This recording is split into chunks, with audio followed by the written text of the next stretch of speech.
we go for launch. 5. Quiet, numbskulls, I'm broadcasting. Anything can happen in the next half hour. 4. My friend, we cannot keep this a secret any longer. This whole thing is insane. 3. Quiet, please. I am analyzing. Where's the kaboom? 2. There was supposed to be an earth-shattering kaboom. 1.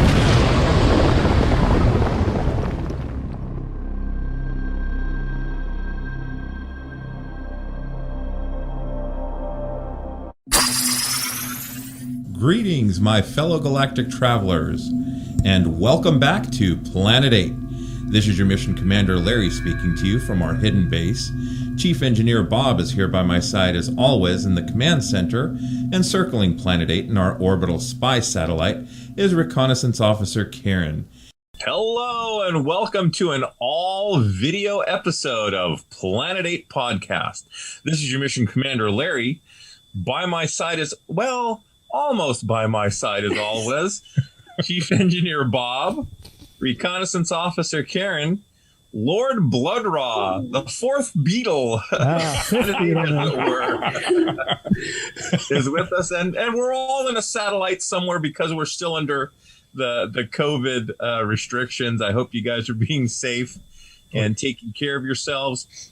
This episode, we're going to be diving into AIP movies, American International Pictures. And straight away, we're going to kick it over to Chief Engineer Bob, being that Bob has the most props out of all of us tonight. Take it away, Chief. I want all you guys to have a visual treat on this episode, so I brought some stuff for show and tell. That's for Planet 8 After Dark, Chief. Excuse me while I whip this out. American International Pictures holds a very special part in my heart. Growing up in the San Francisco Bay Area, of course, Creature Features had Universal and Hammer and all these cool movies, but good old Channel 44 had the American International Pictures Library. And that's the stuff I used to watch on Saturday afternoons. Everything from Invasion of the Saucermen to I Was a Teenage Werewolf to How to Make a Monster That Conquered the World, on and on and on. Beast with a Million Eyes. And, you know, a lot of times the title was better than the movie. And that's basically because American International was started by Samuel Z. Arkoff and James H. Nicholson. And Arkoff was sort of the money man. He'd be there saying, all right, you got this thing done yet? Well, keep going. You're going over budget. Keep it under budget. Let's go, you know. And then Nicholson was the idea man. So he'd come in, he'd say, I got a great title for a movie. You know, and then he'd throw the title out. And then sometimes they wouldn't even start the movie. They'd just like get a poster done. And then they'd try to go around and sell it, and then once they sold it, then they'd start making the movie. Mm-hmm. And these movies were made mostly like under 100,000, and in 2 days, 3 days, a week, maybe 2 weeks at the most. And but the key was that they had a lot of talented people working on these films, actors as well as directors. You know, directors like Francis Ford Coppola, you know, he got his start with American International Pictures. Roger Corman, you know, Brian De Palma. A lot of these guys started with American International. And then as far as actors, you got Jack Nicholson, no relation to Jim Nicholson. You know, Michael Landon. Who else is it? Peter Graves, Lee Van Cleef. A lot of these actors started with American International and worked their way up to some major stuff. Also, some actors that were kind of on the decline would come in to make a buck or two. So you'd have people like Vincent Price and Boris Karloff and things kind of in the waning years of their career making these movies. And, you know, definitely you could probably see from the very top. I'm wearing a leather jacket because the 50s was like my favorite decade for American International Pictures. And then I got my T-shirt, which is my little homage to I Was a Teenage Werewolf. I also have, and this is like a favorite of my collection, an actual original one-sheet from It Conquered the World. Gorgeous. I get all the glares off it. Wow. And my friend Aaron Cooper gave me this because it was tearing at the seams. But I was able to put it into the frame very carefully, put it all together, and it looks great. If I took that apart, it'd probably turn to dust, or it would, just all those seams would tear, and it'd be in like 6 different pieces. But right. But yeah, no, definitely. Yeah, I'd say like I Was a Teenage Werewolf, got to be my favorite. I got great memories of Invasion of the Saucermen. I'll just tell a really quick story before I kick it over to somebody else. But in fact, while I tell the story, let me shift gears here. Look at that. That's a painting by Mark Maddox. Fantastic. And he does some great art. Very so nice. I'll put that up while I talk. Yeah, basically there was a drive-in in the area that was closing down. And on the last night of the drive-in, they had 4 screens, and on the 4 screens they showed Go Johnny Go, Rio Bravo, I Was a Teenage Frankenstein, and Invasion of the Saucermen. Wow. And I took my daughter out there. I figured, well, we'll go see Invasion of the Saucermen. And she had a blast. And if you, spoiler alert, if you remember the end of Invasion of the Saucermen, all the teenagers park their cars in a circle around the aliens and turn on their headlights because that's their weakness is light. And so they turn on their headlights. Everybody in the drive-in turned on their headlights and started honking. And my daughter thought that was like the coolest thing because it's like the whole audience participation thing. Right. So I do have one last thing here. Actually, I have something special later on, but this is about the extent of my American International collection. But nice. You've got Day the World Ended, you've got She Creature, you've got Angry Red Planet, and of course, looming over them all is one of the Saucermen from Invasion of the Saucermen. The Bat Spider Crab is one of the best sci-fi horror creations. Oh, it is. I mean, look at amazing. that thing. It's a nightmare. Let's see if I can get a little beautiful. Closer pic. Let's see if we can go here and get. It's absolutely beautiful. There he is. You wonder what they'd been drinking or otherwise consuming. Oh. Well, that movie was. What are we going to put together?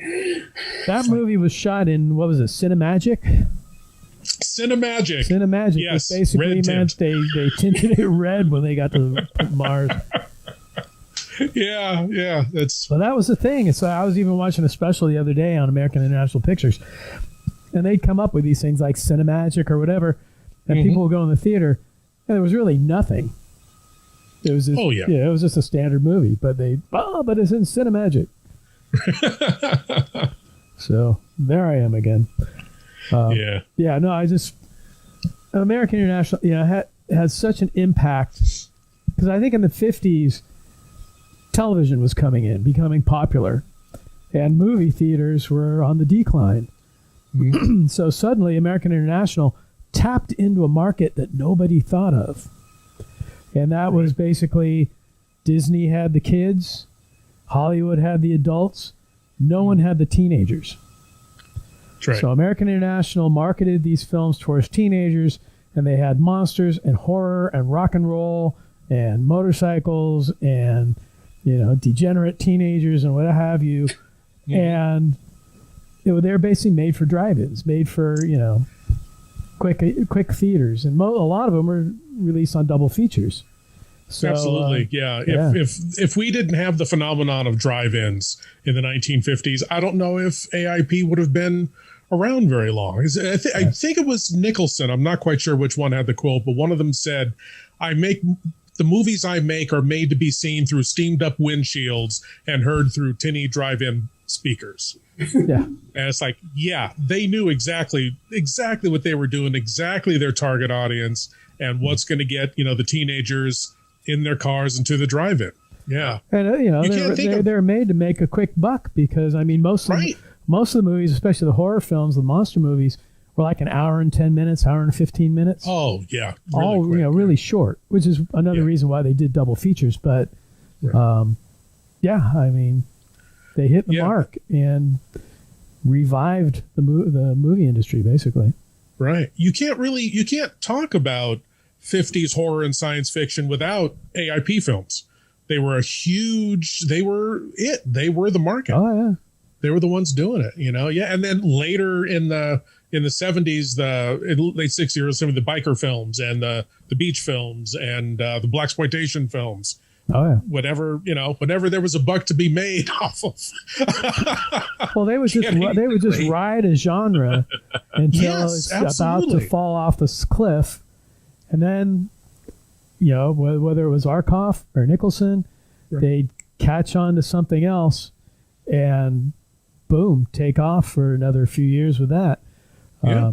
I mean, even the horror, they kept the horror genre going because once all the cheap kind of drive-in fares started tapering off, then they got the Edgar Allan Poe movies going. Yes, absolutely. Yeah. They also got imports. They had some Godzilla films. They had was it Goliath and Samson and the Sword and Sorcery type films. Yeah, Russian sci-fi films. Yeah, re-edited and all the anti-American propaganda combed out, dialogue recorded. Yeah, but and they rode the whole thing into like the late 70s, I guess. I mean, Empire and the Ants was like 77, so late 70s. But they've recently relaunched kind of AIP. They've got 2 films out now that I don't know where you would find them. That you probably wouldn't want to watch and has nothing to do with any of their previous products. Exactly. They're not. Yeah.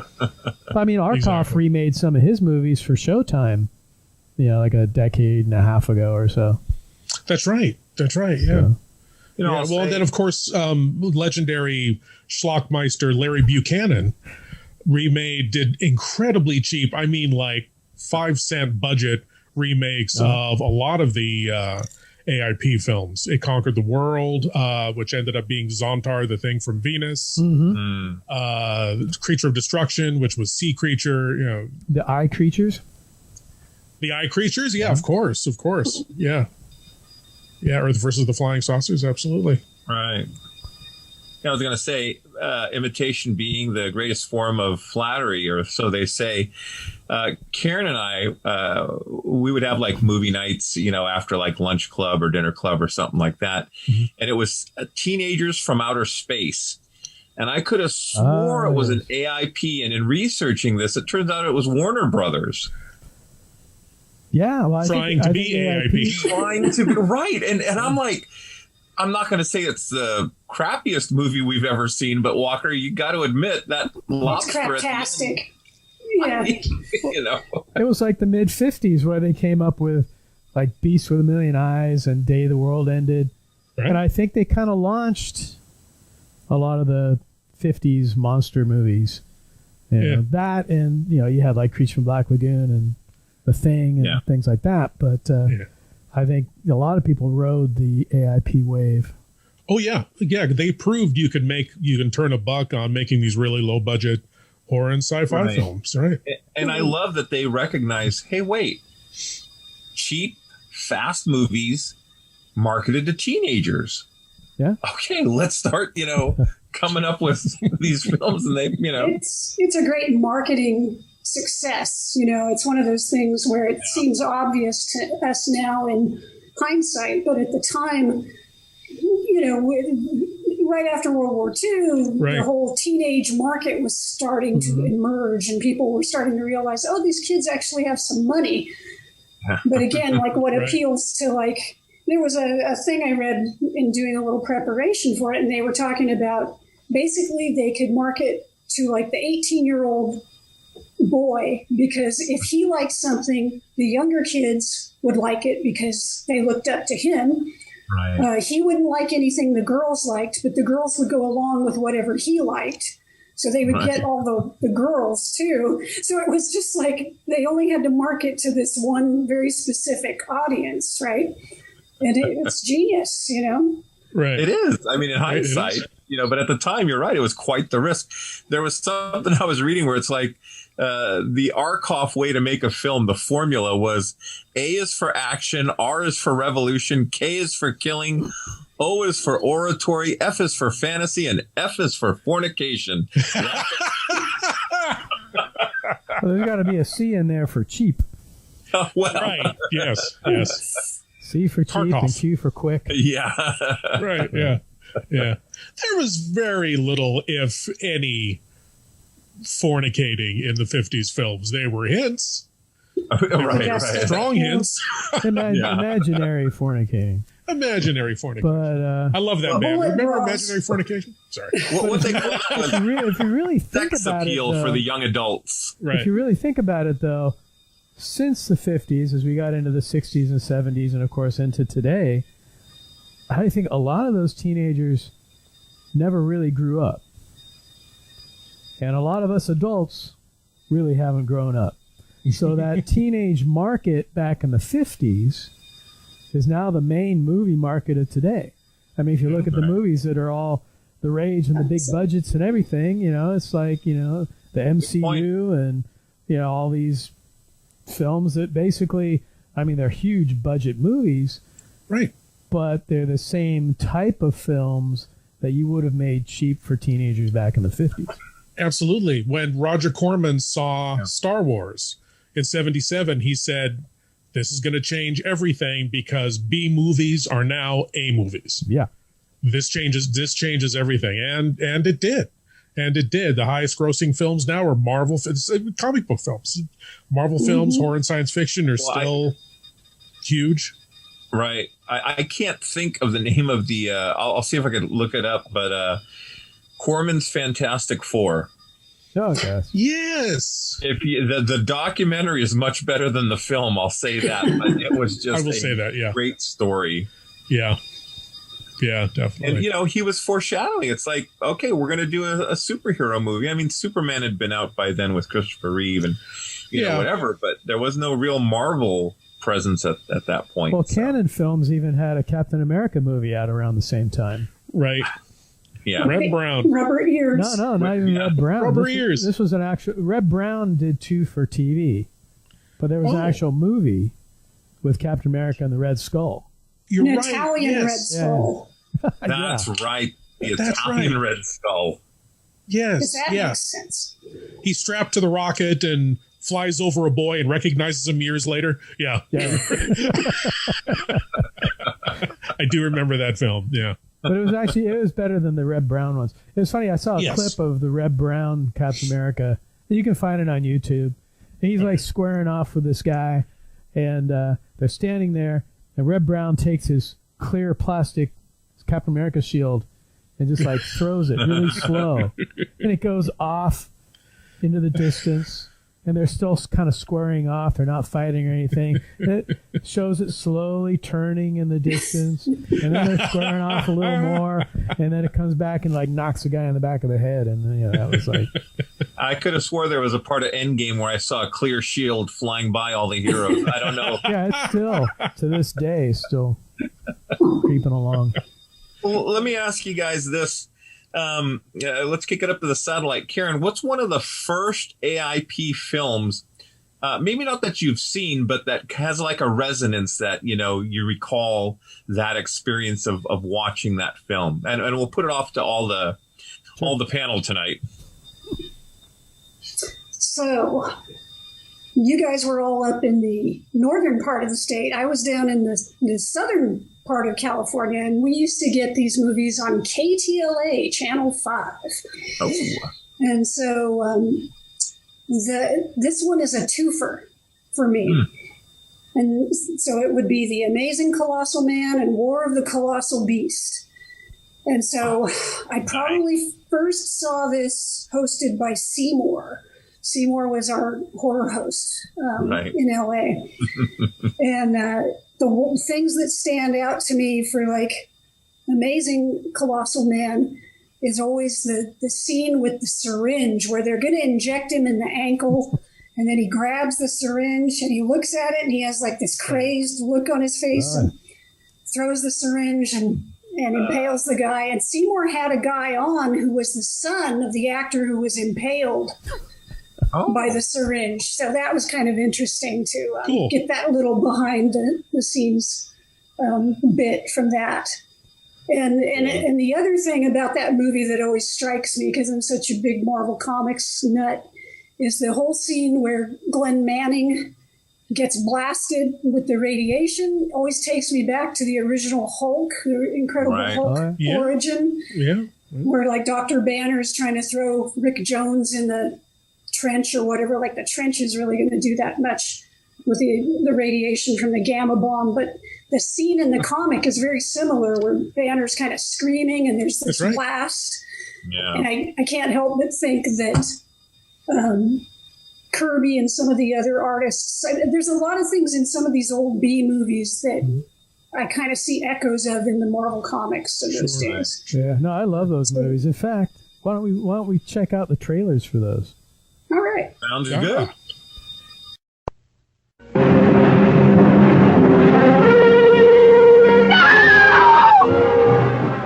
She's a girl who loved a man.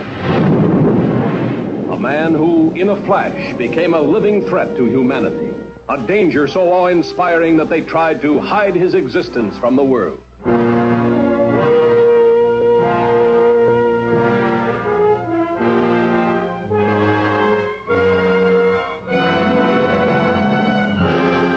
What happened? What made him grow?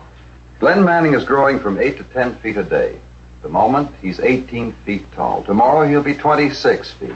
The next day, 35, maybe 40, and the next day... But you've got to stop it.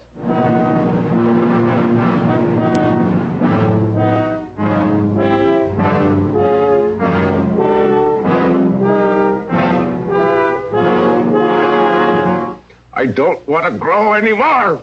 Day and night, scientists search, trying every experiment their brilliant minds can conceive, finding the expected, the unexpected, and the shocking. For the immeasurable power of this ever-growing mammoth portends a fate that terrifies the universe. Drive it in hard. We have to penetrate the bone in the first ejection. Ready? Look out, he's reaching down. We want to help you to get well. Manning's disappeared, Eric. We can't find him anywhere on the grounds. Police Chief Benson has asked me to tell you to stay in your homes. Stay in your homes. A man once loved by a woman, now feared by the whole world. A 60-foot giant in the streets of Las Vegas.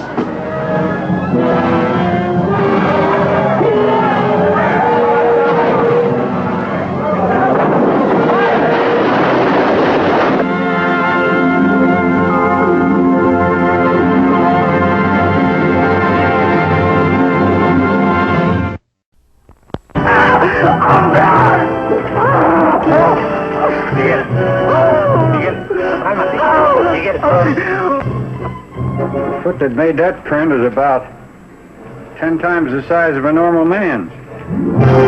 What happens to our world if massive, monstrous man-beasts like this invade us?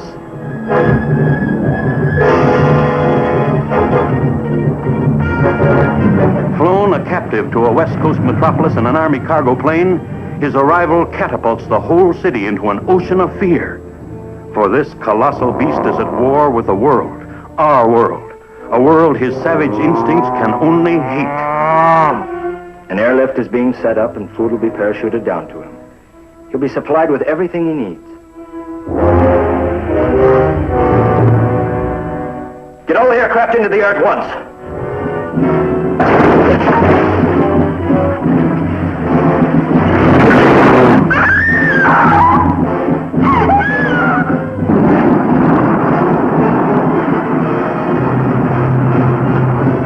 The Colossal Man man is loose in Los Angeles.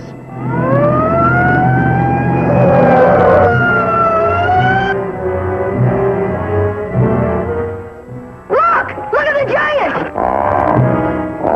Panic grips the civilized world in blood-freezing horror as the immeasurable power of this colossal beast threatens a war of brutality such as we've never known.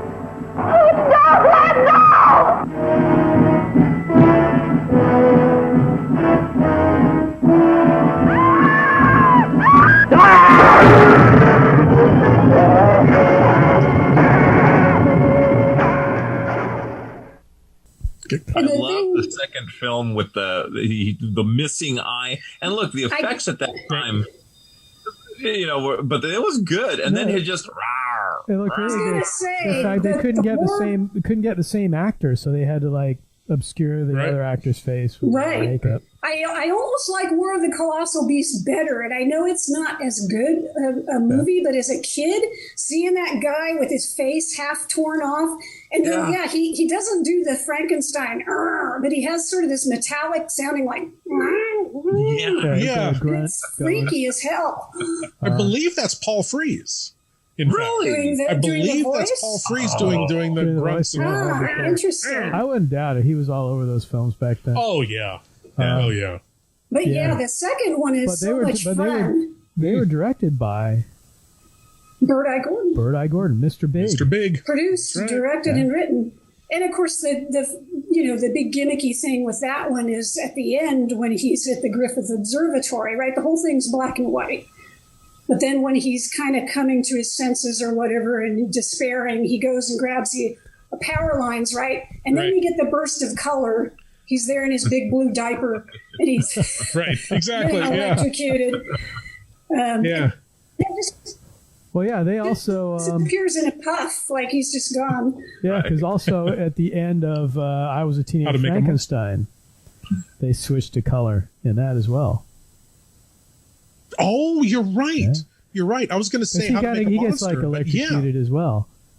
That's true. Down into the alligator pit. But when he hits the panel and starts getting electrocuted, then they cut to color. I think that might have just been in the UK print. Oh, in the UK, it was just Teenage Frankenstein. It wasn't I Was a Teenage Frankenstein. Oh. And I think that's the one where they had the color. But I could be wrong. I'd have to look it up. Yeah, they added color for the last scene of How to Make a Monster, too. When they're in the mad makeup artist's lair. And all those masks are burning, and I'm like, no! Right, yeah. But all the masks are there, like Beulah from Conquered the World and the She Creature mask and all that. You get a chance to see them in color, which is really cool. That is really nice and rare. I'm sure they were just hanging around Paul Blaisdell's garage, and he brought them out and hung them up on the wall. Hey, Paul, bring your garage to the studio. Well, let's talk about Paul Blaisdell a little bit, because he was responsible for most of the in the early days for most of the monsters. He did the Saucermen. He did the creature for Day the World Ended, and he did the She Creature, and quite a few Saucermen. I mean, he was the guy. And usually they get to him on a Friday and say, "Hey, we need a monster by Monday." And you got $1.25 to do it. That's and right. He'd go off in his garage and just cobble together a bunch of stuff. And he'd always make it, because he was a little guy, he'd always make the costumes to fit little guys so he could play the monsters in the films. And didn't Bob Burns also assist him? I think on Saucerman and a couple others, Yeah, Bob Burns actually has the... one of the original Saucermen heads. Really? Yeah. Cool. That's cool. So, that is cool. Yeah, I'll put a little picture up here. But he has some others that are remade, but he does have one. But it's all kind of like, when you have those, was it the apple heads or whatever? And like the shrunken apple heads. That's kind of what it looks like these days. Well, I'm sure that latex was probably lower grade and was not meant to hold up for. Oh yeah, I'm sure Blaisdell expected it to last a week and he'd be done. Yeah, exactly. Speaking of Blaisdell, do you know that he can be seen in the suit, the full suit of the She Creature, at the end of Hillbillies in a Haunted House. Or was that Ghost from Dragstrip Hollow? Or is it Ghost from Dragstrip Hollow? You may be right. Yeah. It's one of those films. Yeah, I think it's Ghost. Yeah, I think you're right. It's Ghost of Dragstrip Hollow. You're right. Because the she creature comes walking in, and then they figure out that it's a guy, almost like a Scooby-Doo episode. Yes, he takes his head off or whatever. Yeah, he talks in this really high comic voice. Yeah, I like to fantasize was actually his voice. Well, he's a little guy. It might have been his voice. It was just high and squeaky and yeah. That was a nice little surprise at the end of the film, but you're right. Happens to the best of us, Lord Blood-rah. Oh, gee, Mickey. So you get that COVID vaccine. That's then you end up looking like they don't tell you about. That's the J&J one. Oh boy. So I don't know. Well, I mean, but Larry wanted to know. Okay, so Larry was talking to Karen about her favorite or the films. Right, round robin. Yeah. Oh, which one? Yeah. Actually, before we detoured. Well, Lord Blood-rah, why don't you share with us what, maybe not your first AIP film, but most memorable or fondest, if you had to pick. I mean, AIP was essentially, what I fed on Saturday afternoons, with all the 50s Pick horror one and and we'll sci-fi throw a trailer Godzilla up. films. Huh? Pick one and I'll throw a trailer up. You know what? What flashed into my head is seeing Godzilla versus the Smog Monster in a drive-in. There you go. That was wonderful. Now, Godzilla versus the Smog Monster has like 15 different trailers, so we'll see which one we can find. But in the wheel. Let's take a look at it. Out of the polluted waters it came, to become the most fearful menace that ever threatened mankind. Feeding, growing ever more deadly on smog. Only one force dared stand up to its overpowering evil. Godzilla! Godzilla versus the Smog Monster. More than 1,600 dead have been reported, while other casualties are expected to exceed 30,000. Can Godzilla save the Earth from this mastodon of destruction?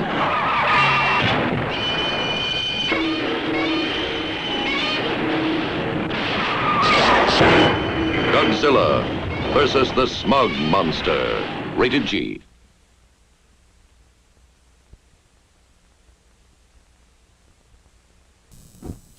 That's such a great film. I tell you. I mean, that song on the boat is amazing. The song, the drop kick, and yet, the Smog Monster is one of my favorite kaiju monsters, up there with Violante. Well, yeah. Everybody sing. Save the earth. The world. Save the world. So, I never am sure. How do you pronounce? Is it Hedorah or Hedorah, or what's the pronunciation of the Smog Monster? Should be Hedorah. Hedorah. Okay. Hedorah. Just so I if I have to say it, if I see it, and I have to tell people, it's coming. Exactly. But I think in the AIP dub, I think they said Hedra. I believe you're right. Yeah. But it's Hedorah. Yeah. And in the Woody Harrelson Kingpins film, it's referred to as a giant shit cloud.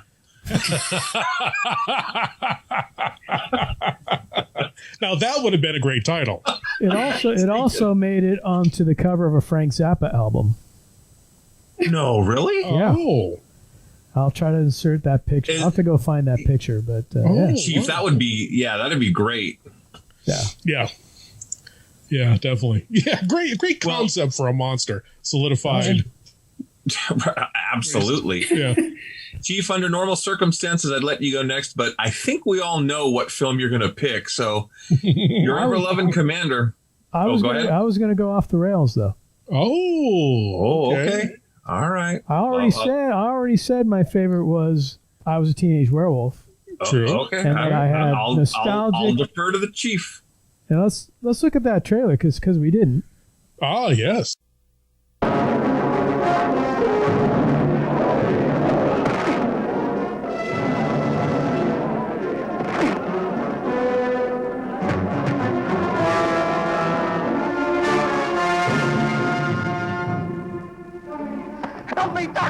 please! I know they're going to catch me, but don't let anyone see me like that. Please, Doctor, help me! Michael Landon in a powerful performance as the boy possessed. Yvonne Lyne, appealing as the girl who loves him. Whit Bissell, unforgettable as the scientist maddened by the mystery of the werewolf. And Tony Marshall, a tough, friendly enemy.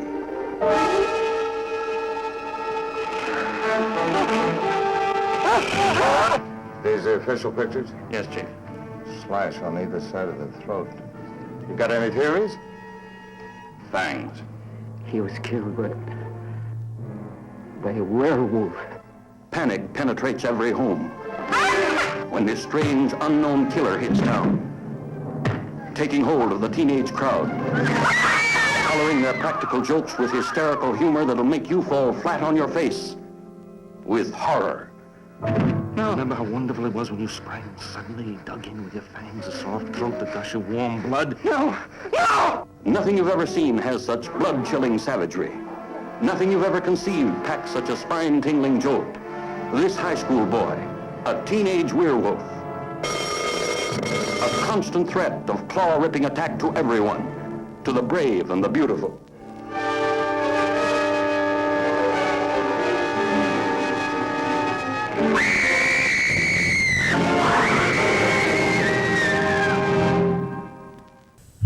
And I also mentioned that Invasion of the Saucermen had a special place in my heart due to the last night of the drive-in. Yep. So let's check out that trailer.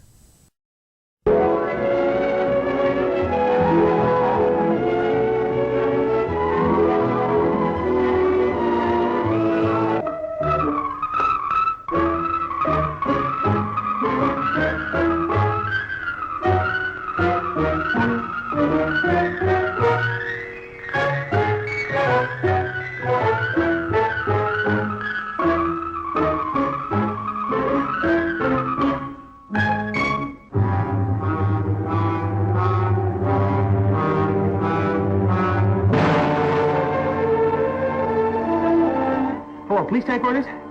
This is Carter. Johnny Carter. Oh, sure, they're from another planet. What a dilemma for young lovers Steve Terrell and Gloria Castillo. He thought I was kidding him. Nobody will believe the invasion of the Saucermen. All this makes it seem natural for a beer-drinking bull to appoint himself chaperone of Lover's Lane. Hey, for Pete's sake!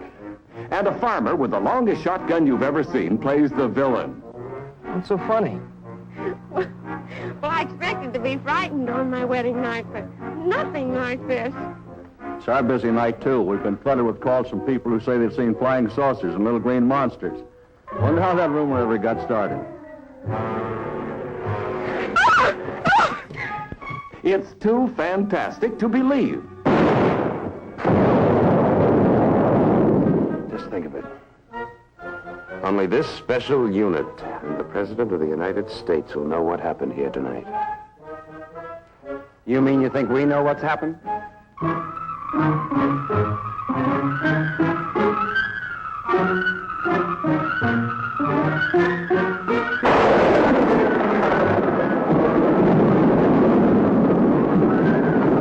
Got a comment on the trailer. But I would say, probably the one that had the most impact on me was actually Day the World Ended. With interesting. With Mike Touch Connors. Yep. Yeah. One scientist foresaw the day the world ended. There are two forms of life fighting for survival out here in this valley, and only one of them can win. I'll talk to the girls in the morning. The girls? Yes. They should bear children as soon as possible.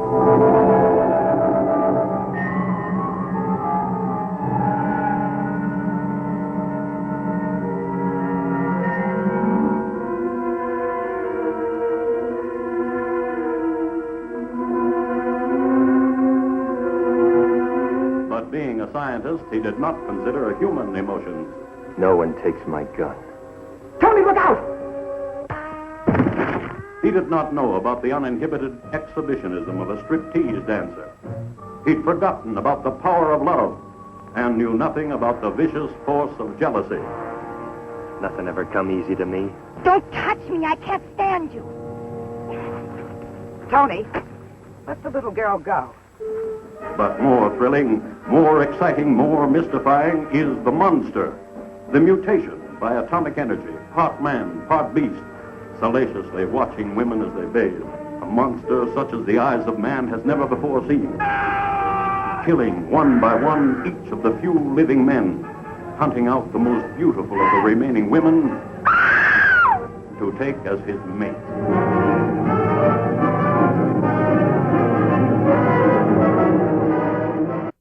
And yeah, I mean, it's a great film. It's like a survivalist film. If people haven't seen it, it's basically the world ended. Atomic bomb, boom, everything blew up. But this one guy, he saw it coming, and he built a house down in a valley where all the hills that lined the valley were all lead. They had a lot of lead ore, and he was able to survive.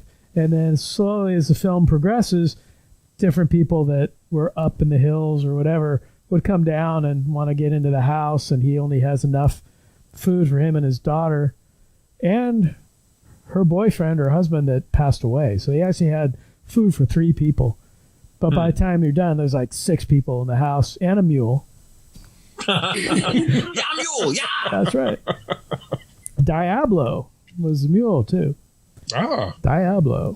But yeah, and it's just, of course, you have the conflicts and everything else that goes along with trying to cram all these people that don't know each other into a house, and they're all wanting to survive and steal. Kind of like the pandemic. Yeah. You know. But and of course, there's a cool Paul Blaisdell creature played by Paul Blaisdell that comes out at the end of the film. But no, it's actually a very, very well made film. And again, a nice, tight, about an hour and 10 minutes or so.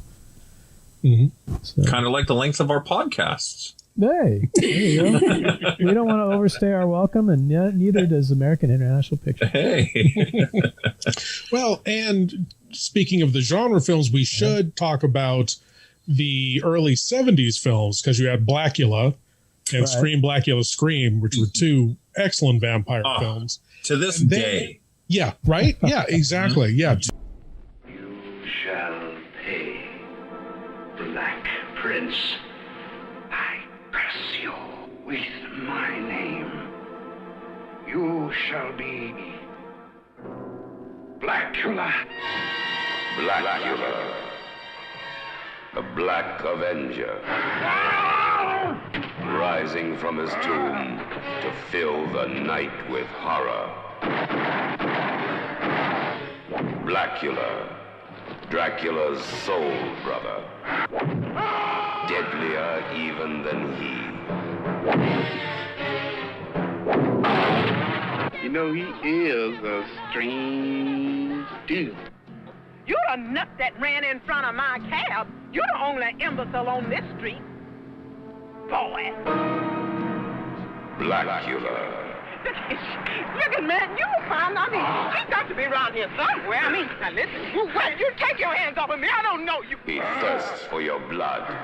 He hungers for your soul. Warm young bodies will feed his hunger. Hot, fresh blood will quench his awful thirst. Make it a Bloody Mary. Are you, into the occult? No! How about the, heavy stuff? What do you think of vampires? Vampires? I think they're possibly the most fascinating of all. More horrifying than Dracula. The Black Avenger. Blackula. From American International Pictures. Exactly. Yeah. 2 just really, I mean, meant obviously to be blaxploitation films, but are just great horror films, great vampire films. You know, I saw, oh yeah, definitely great films. I saw William Marshall Interviewed, and apparently the original idea for it was just some black guy from Chicago was going to get bitten by Dracula. and become a vampire. And offered him the role, and he said, no. Dracula was a prince, was a ruler. This Blackula should be on that footing, but cursed by Dracula, da-da-da. So, yeah, great film. And the Count Yorga films. Count Yorga and the Return of Count Yorga. Oh, were those AIP as well? Those were AIP as well. That. Yeah, that really freaked me out, the first Count Yorga. Or maybe it could have been Return of Count Yorga. Super creepy. But I think they started, the first one started as like softcore porn. That's right. That's the Arkoff way. With a vampire, with a vampire motif in it, and then they realized, hey, this vampire stuff's pretty good. Horror speaking. That's absolutely true. Yeah, pretty. You can kind of see it when you watch. It's like, okay, I kind of see where they might have been going with this before they decided to. Well, and for certain obvious reasons, Lord Blood-rah, we will not be playing trailers for the Yorga films. There's none of that in the trailers. No, the trailers are pretty. I tell you what, Chief, can you throw that up for us? Yeah, trailers are pretty clean. So let's at least get one up there.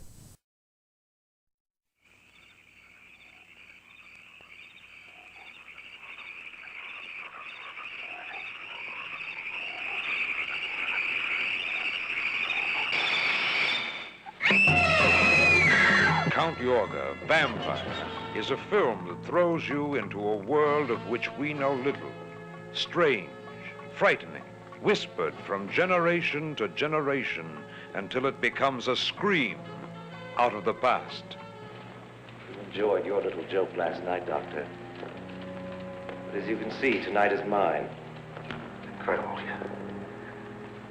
You really are a vampire? Yes. It did happen to them. It could happen to you. Count Yorga, Vampire.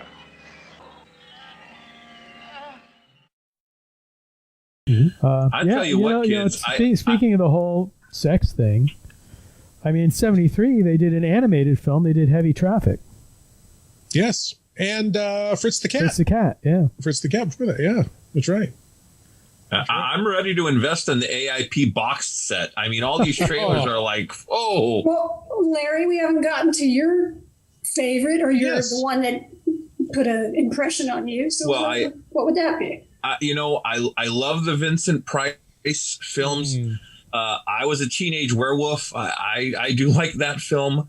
The Yorga movies, Blackula. I mean, I would love to see that franchise continue. Yes. But I do not want the originals remade.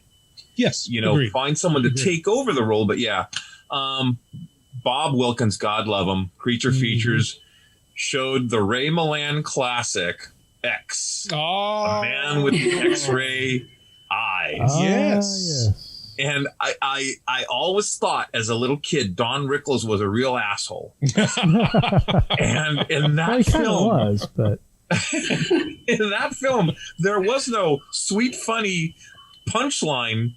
He was just a bad dude. That's right. Yeah. That's right. And that, talk about, I mean, on a budget, a solid science fiction film that delivers. Yeah. It delivers. The effects just work. You believe it. You believe he's seeing through objects. And It was to me kind of like a weird take on the Invisible Man, kind of like not so much Frankenstein, but science going wrong and just real creepy. And the ending, I mean, I'm not putting religion down. That was just really, oh man, still gives me the chills. Well, they might have gone to the comic books and got the X-ray specs. Oh, right. Exactly. And what do we want to get into the spoiler for X-Man with the X-ray eyes? I mean, it's an old film. Yeah, but let's check out the trailer first real quick. August 14th, notes on experiment designated X. Experimental subject, myself, James Xavier. X, the most fantastic experiment you have ever taken part in, presents Ray Milland in his most challenging role since his Academy Award-winning Lost Weekend. X, the man with the X-ray eyes. Are you all right? It's like a splitting of the world. More light than I've ever seen. Filled with light. X, the man with the X-ray eyes, tries to help the most desperate in our society and enjoys all the delights of secretly studying sexology. Headache? No, it's just my eyes.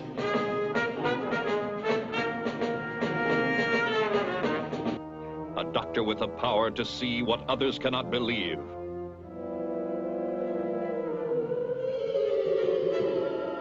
He can overcome the unknown, save lives, and invade the glamour gambling casinos of Las Vegas and defy the goddess of chance.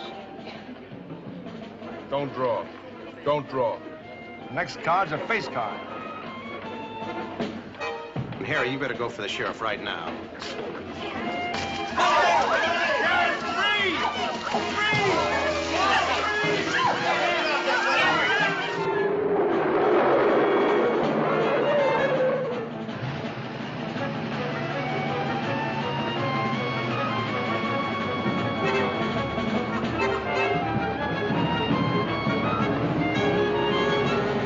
Push up your sleeve. No!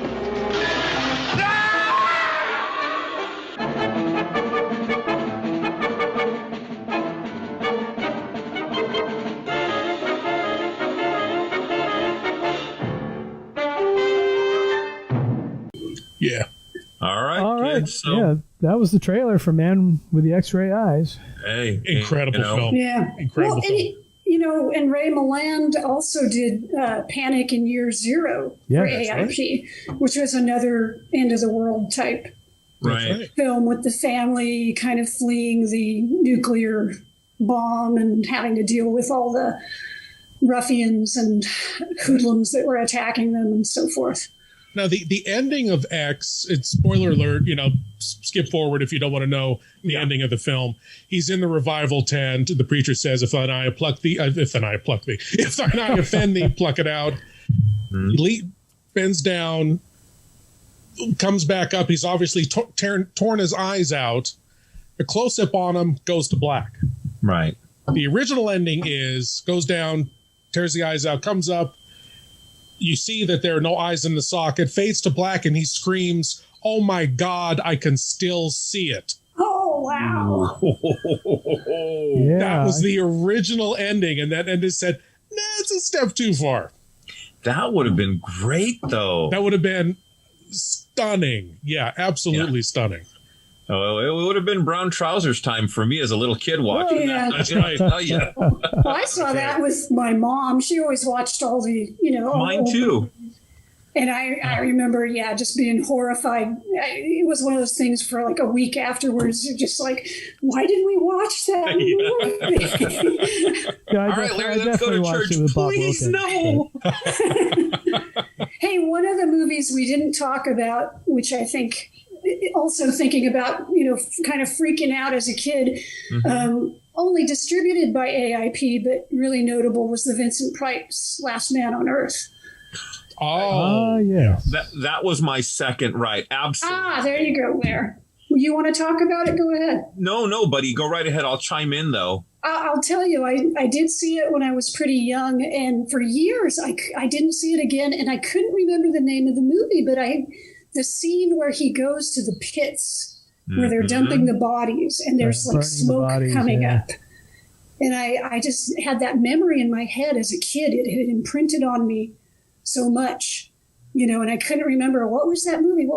And then finally, when I was a teenager, I saw it again, and it was one of those films that had a strong, emotional mark. But for my money, having now read the Richard Matheson story, years back, of all the versions of it, whether it's this, Omega Man, I Am Legend.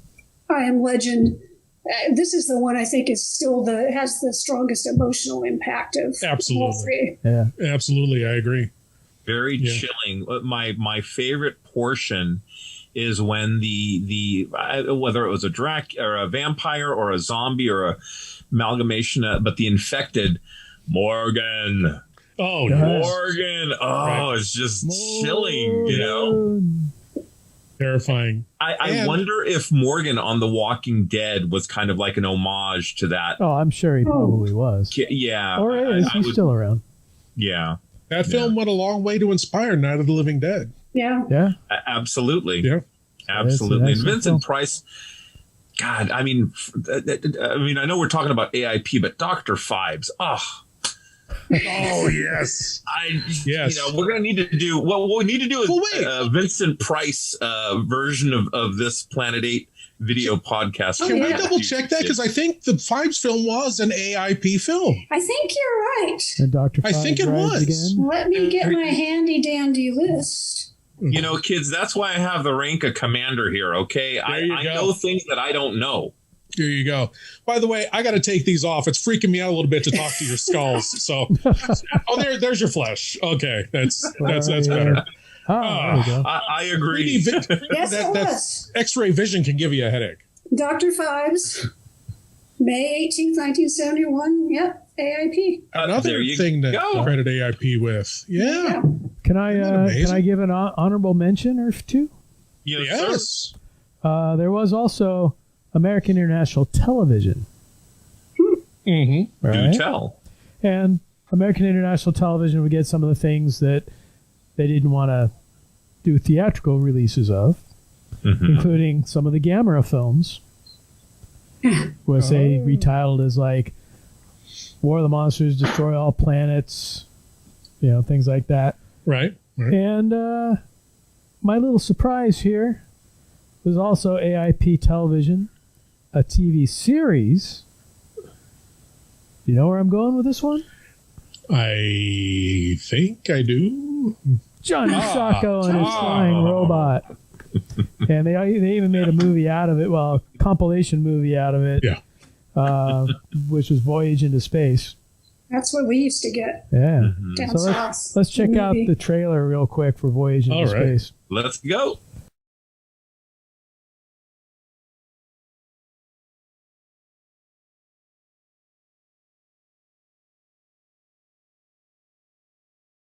I'm Johnny Sacco. Nice to meet you. Johnny Sacco and his flying robot, the complete series. Giant robot, obey.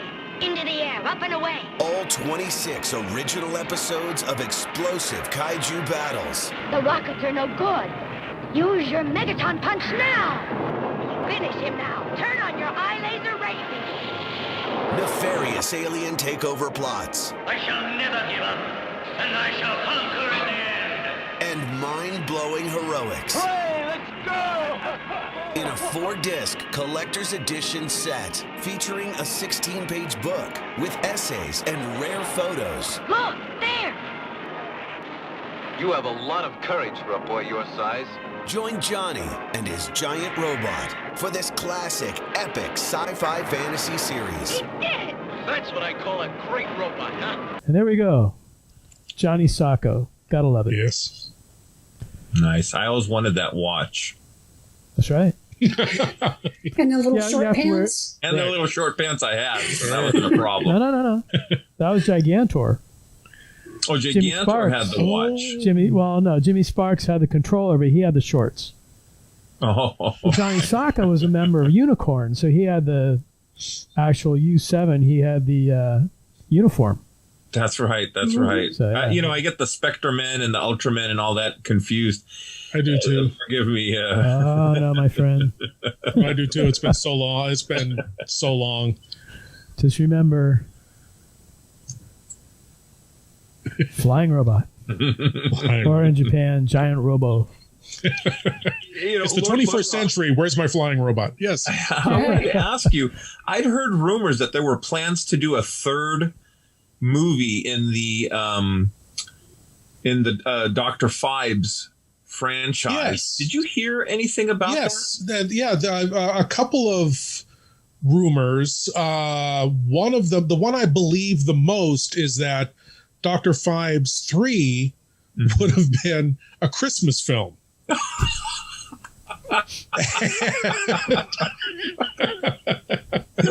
I guess. He was going to kill people according to the 12 Nights of Christmas. Interesting. First day of Christmas, truly give to me. If the murders were going to take place during that. Yeah. Now, another rumor I heard is that since Fives and Yorga were two big hits, they were going to have a Dr. Fives meets Count Yorga film. That would have, that or a Blackula Dr. Fives would have been a cool mashup. Oh, see now for $1. There's two different. I mean, Fives was supposed to take place in the 1920s, and yes, but he can put that stuff in his Moldavia. Give me the serum and wake up in the 70s. I mean, no, but I'm going to say, Greg Nicotero, if you ever watch this. These are great ideas for episodes of Creepshow, I'll tell you. Give us a call, planet8.com, planet8podcast.com. We'll get you some Creepshow ideas. That's right. That's right. This is the idea house for pop culture right here. Yeah, this is the house. Well, that's cool. Thank you. Thank you, Lord Blood-rah. I knew if anyone knew anything about that, I knew it would have been you. So I appreciate that. Any other AIP movies? Oh, we had the, how about the Edgar Rice Burroughs films? Yeah, I was going to say, you'd have to mention those. Land that Time Forgot, People that Time Forgot, At the Earth's Core. How Doug McClure made a living in the... Dear Doug McClure. Yeah. I watched one of those last year. Oh, it was for our dinosaur episode. I was going to say. And it was, somewhat amusing. Land the Time Forgot. Peter Cushing was in one of them. I can't remember which one. He was in. He was at the Earth's Core, I believe. At the Earth's Core with Caroline Munro. Ah, yes. There you go. Ah, yes. I saw all three of those in the drive-in when they came out. As they came out, I didn't see like a triple feature, but okay. Pulled an all-nighter out there, Chief. Yeah. Would have been worth it, right? Oh yeah. And get a big tub of popcorn. How about Joan Collins in Empire of the Ants? Yeah. That's a it's a good one too. Fun film. And I think you said The Food of the Gods was the last AIP film, right? Food of the Gods, with Pamela Franklin. Mm-hmm. Who was in Legend of Hell House. That's right. And the Innocents, the first film version of Return of the Screw. She's a little girl. Yeah. The Billy Jack Lord Blood-rah, did you say Return of the Screw? No. Back into the Turn of the again. Screw. Sorry. Okay. Not Return of the Screw. That's a whole nother I'm telling you, version of Planet 8. You're gunning to host Planet 8 After Dark, aren't you, Larry? I'm telling you. We're transitioning over into that. So. I've got a list here.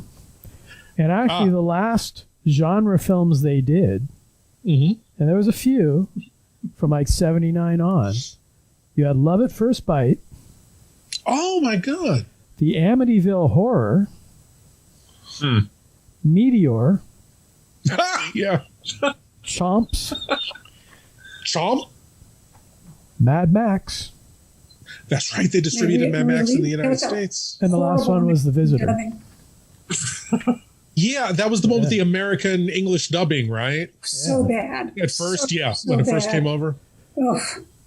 I know it. It was ridiculous. But that takes you right up to about 1980, which, that's a pretty good run. Mm-hmm. Yeah. AIP is a big chunk of genre Hollywood output for decades. Yeah. Really incredible when you think about it. True. Somebody ought to do a podcast on it. Right. I think so.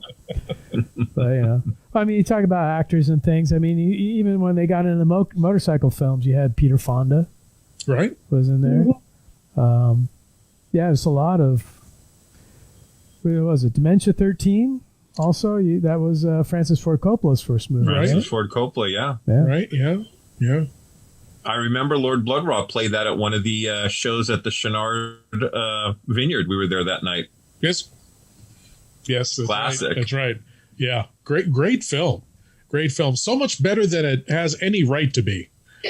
Exactly. Because it was shot essentially on a whim. I want to say that Corman was shooting.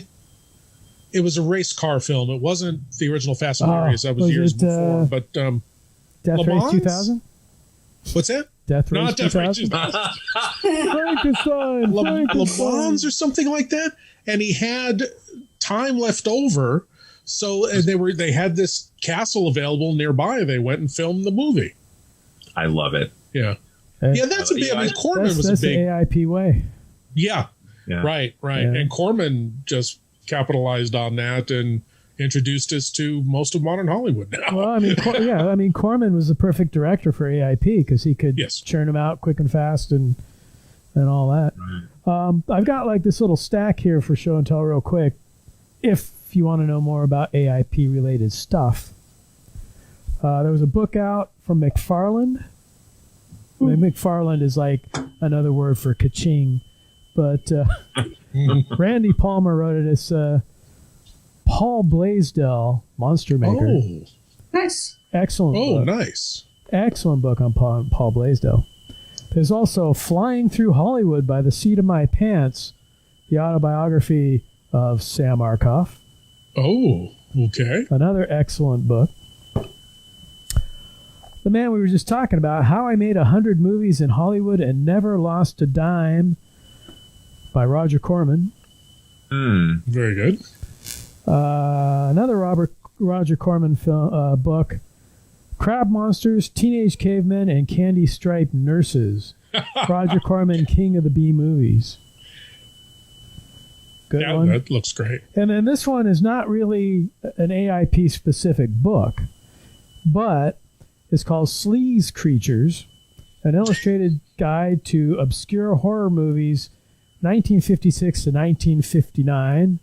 Ooh. And there you got It Conquered the World on the front. And on the back cover, there you go. I Was a Teenage Werewolf. Excellent. But I mean, basically, because they're covering sleaze monster movies from the late 50s, I mean, there's a ton of the AIP movies in here. Cool. In fact, there's Michael Landon once again. All right. Well, hey, this was a lot of fun. All I'm going to say is we're all up for Rondo Awards. So check out the Rondo Awards webpage. Vote often and vote for us. Vote once. See now, but out of the 4 people here, only up for 2 Rondos. That's right. Larry, Karen, and I are up for 1 for Planet 8. For Planet 8. Right. Lord Blood-rah is up for 1 of his own. I'm up again this year, and I'm thrilled to be for favorite horror host of 2020. Now, correct me if I'm wrong, but wasn't Sven Gulli going to pull out of the competition after last year? Not that I've heard. I thought he was going to pull out to give everybody else a chance because he just... And he's won for the last, I think, 37 years. So, no, he's won quite a lot because, I mean, 1, he's a legend in the horror host community, and 2, he simply has the reach. He puts on a quality show, but he's also got that reach. So I don't begrudge the man anything. I'm just happy to be, nominated. Oh yeah, it's an honor to be on the ballot. So. Oh yeah, definitely. I mean, Lord Blood-rah, you have my vote, but Elvira there were 2 reasons I was going to vote for Elvira, but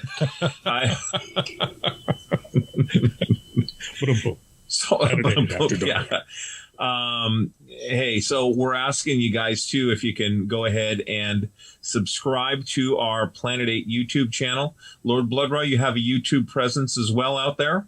I do, and I also have a Patreon, patreon.com/Lord Blood-rah, where you can watch Lord Blood-rah's Cathode Zone. It's my newest weekly show where I host episodes of classic old-time horror, science fiction, and suspense TV shows. The first one's up for free to the general public. After that, if you join as a Patreon supporter, you get a new episode every week. Nice. See, that's like a drug dealer right there. They gave you a little taste. Yeah, baby. First one's free. That's marketing. That's marketing skills too. I'm gonna say that's marketing right there. Hey, look, you guys, we honestly appreciate you guys listening to us, following us, supporting us.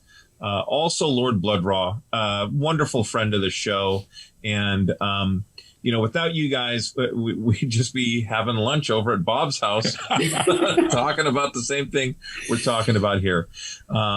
Stay safe. Take care of yourselves. Any last minute favorite films or remarks or memories or anything from AIP, guys, real quick? All I can say is, if you can find the old MGM Midnight Movie discs, a lot of the films are on those. Yes. Shout Factory is actually putting a few out on Blu-ray right now. Mm. And then all the ones that are owned by Susan Hart, you'll never see again. That's right. Yeah. Afraid Lord that's Blood-rah? That would be a whole Lord podcast Blood-rah, in and of itself. No. Any last minute words before we sign off? It was such a huge topic. We barely scratched the surface of the influence and the number of incredible films they did. AIP is, genre, produced more content in genre really than most other studios combined. When you're talking about 50s horror, sci-fi, 60s, 70s, anything exploitation came out of AIP. Yeah, that's true. We might have to come back and revisit AIP sometime in the future. Absolutely. There you go. Yeah. Karen? Another thing popped in my head, Wild in the Streets. There you go. See, that's another. Early Richard Pryor appearance, right. And yes, youngsters taking over the country and putting drugs in the water supply and all kinds of fun stuff. And sometimes Sirius XM's Underground Garage plays the theme song. So didn't the Riddler do that once? Or was that Penguin? I don't know. It's an old technique, right? That's CIA right. Does it too. That's right. Everybody's got to drink water. Might as well spike that. All I can say is Morgan. Morgan. God, that just haunts me. Anyway, on that note, this has been Planet 8. Signing off. End transmission. On that note, this will conclude this transmission from Planet 8. We would like to thank all of our intergalactic audience for listening. Be sure to head on over to our website at www.planet8podcast.com, where you can get more information on this episode's topic. For more conversation, find us on Twitter at Planet8Cast. Or on Facebook at facebook.com/Planet8Podcast. We want to thank you guys for tuning in each and every episode. We look forward to your input and opinions. Until next time, this is Planet 8 signing off. End transmission. By George, he's got it. It is the end.